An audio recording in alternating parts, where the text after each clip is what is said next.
to a point where you understand this is not working. Closing the guard is not working, okay? You have to understand today's the day you're going to have to take a risk or two and actually get to a point where you're going to have to try to do something different. Otherwise, you're going to get frustrated with jiu-jitsu and you're going to leave, okay? What I want you ladies to know is that you have to be able to open your guard and still control them, okay? But you don't have to spend your whole life going up against what's not working. You gotta find something that works for you. So what I'm gonna show you is that I tend to combine some level of wrestling, which I often am not able to use, because again, I'm stuck in closed guard sometimes. But I use it in a way that says, I know my body type, and I'm not afraid to use the fact that I can get gritty, all right? So I'm not asking you guys to be angry. I'm asking you to understand, open your guard, get in some level of control, okay? Create some level of distance. We call it the invisible jiu-jitsu, the push-pull, okay? Make sure you're controlling them, I'm sorry. Oops. So you see what I'm doing with my legs? She's not getting out of that, but technically that is an open guard. What I'm gonna do is I'm gonna push-pull with my legs, okay?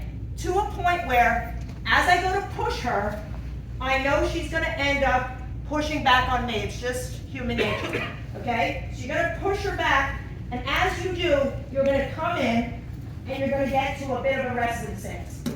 Turn this way.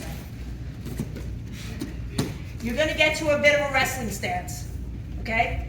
My leg is under her leg. I hope you all can see that. My back leg, see, you can do this at your old age, right? See that? And my little toes, pull it back, and basically this is called the half guard. But what I'm gonna do is I'm gonna go to a situation where it's the dog fight. I'm doing it again, okay? I prop up, I take my leg out from under her leg, I push up just like Felicia did, I push her legs between my legs, I make sure to hold her arm between my armpits, and I start rocking her back and forth, which is naturally going to happen when you have a resisting opponent.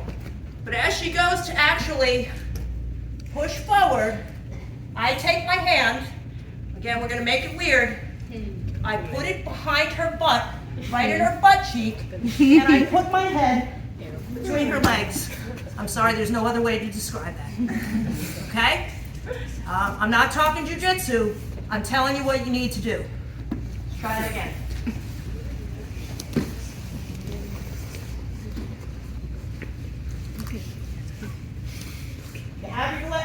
You have your guard closed, okay? It's not happening for you today. You open your guard, you clip her feet so that she's still within your control. You swivel your hips. This is why dancing helps, right? For an old lady, look at that. I don't even have to move, right? You swivel your hips. You still get her doing that. You get to you put your knee right into her chest, right? It's like an accordion. As you're pushing her back, you move away, you put your leg in between her leg, and I like to do little things like this, because I'm a little person, right? I don't know if you can see my toes, but you get to a point where, as she pushes back, you come up in here. You catch her foot, you pull it away, you sit up, get here, you catch her leg, and as you're doing the dog fight, which requires her to have a whizzer, take the whizzer out yourself so everyone knows what we're talking about. Yep. You take that whizzer, you tighten it up, you push and pull, you take your hand under her butt. You see me under here? Here. And you roll her over. Let me tell you something.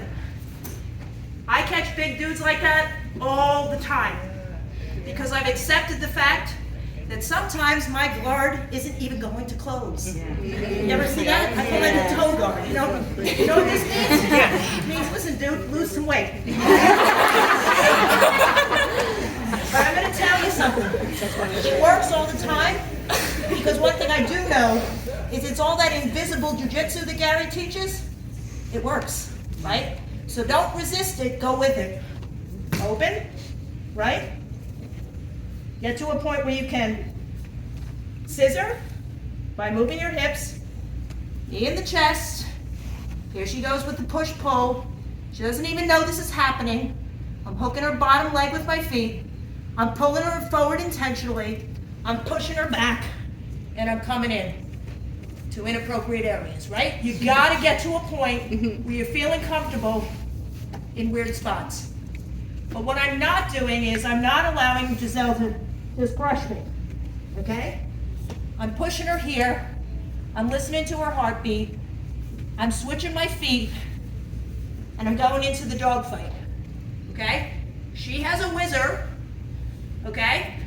And as she goes to whizzer, I take my hand, put it under her butt, put my head between her legs, and sweep her over.